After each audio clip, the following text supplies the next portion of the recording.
All right, so today I just wanted to go over the concept of free agency. So, free agency in dogs is just who are they at their most basic point without any influence or commands or any manipulation out of us. Who are they and what do they do? We try to just clinically observe them. Most of dog training is like observation of I just sit here and read the dog and start to say, I kind of understand who you are. I know who you are. I got a feeling of what you're gonna do. I can start predicting behaviors. So what we do with Wrigley is sit back and watch him. And what you're doing is you're identifying patterns and default behaviors, and you're starting to think, how can I augment them?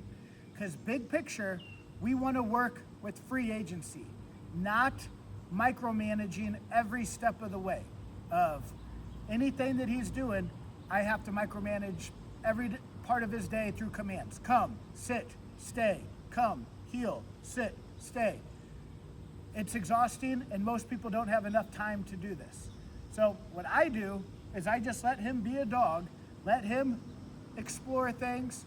What I do try to do is show him disproportionate amount of success in certain things over others. There's 4 behaviors we're trying to teach, trying to get him to see disproportionate amount of success too. That's how I start to augment the free agency, is pair myself with success. Come to me, walk by me, lay by me, jump on something.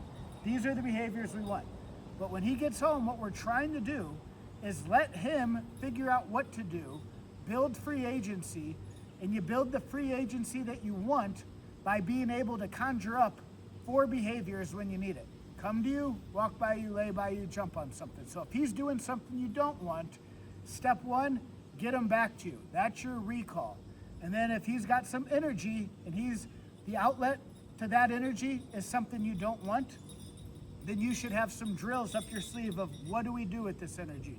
And it would be jump on something, we walk, we turn, we jump on something, you lay down. So it's like, oh, you got some drive? Let me start pairing that drive with behaviors I want. So the drill should incorporate things we're trying to teach. Come to me, jump on something, heel, turn, jump on something, lay down. And what we're trying to do is pair his drive, his energy, the unwanted behaviors, I have a way to redirect to something I want. But besides that, it's let him be a dog, let him explore. But if he's doing something I don't want, I got a strategy on how to augment that. But we're building free agency. Dogs don't give each other commands. If they're in the wild, they're not sitting around commanding each other. So they're pack animals. They thrive off the cohesiveness of the pack. They don't want to be the pain in everybody's butt who's driving everybody crazy. They want to be cohesive in the group. So that's what we're trying to pull out of him, is a pack drive. So like right now he's just over there sniffing around, which he usually does in the backyard. He's always been pretty apathetic and slow in the backyard. Something about the backyard he doesn't like. I have some theories on what it might be, who knows. But let's just say he was doing something I didn't want. Then I would call him back to me, we'd run a quick drill, and I'd let him go back to being a dog. Starts doing something I don't want again, I'd call him back, run a quick drill, rinse and repeat. So if he's out of the kennel, I should be prepared to either run drills, practice the behaviors we want. I should have a strategy of how am I going to get him back if he's doing something I don't want, or I'm giving him something better to do. That would be like the Kong or the lick mat or the slow feeder bowl.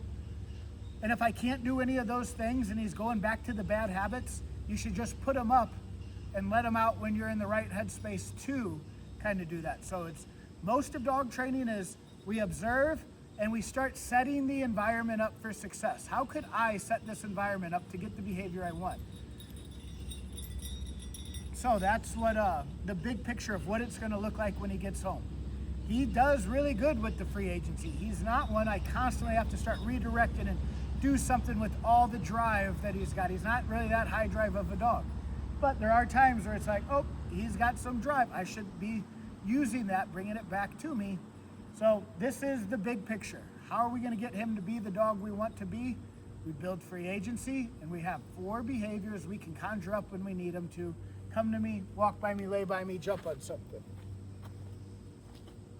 So if he's over there, I can start shaking this kibble bowl. This would be a way to, how do I get him to come back to me even without calling him? Just start shaking that up, and it's like I redirected him back to me. And then you can always do something with that drive. We walk, we turn, we jump, we lay down. We start practicing the behaviors we want. These are the 4 behaviors we're trying to teach. Come to me, walk by me, lay by me, walk by me, jump on something, lay down. So that's what we're doing, is building, creating the dog we want. But it's not going to be so command-based. Come, sit, down, heel. It's how do we get him to be the dog we want and have him make the choice. It's all about getting Wrigley to make the choice. So that's a quick breakdown of free agency, and I'll go over more of this when he gets back on Sunday.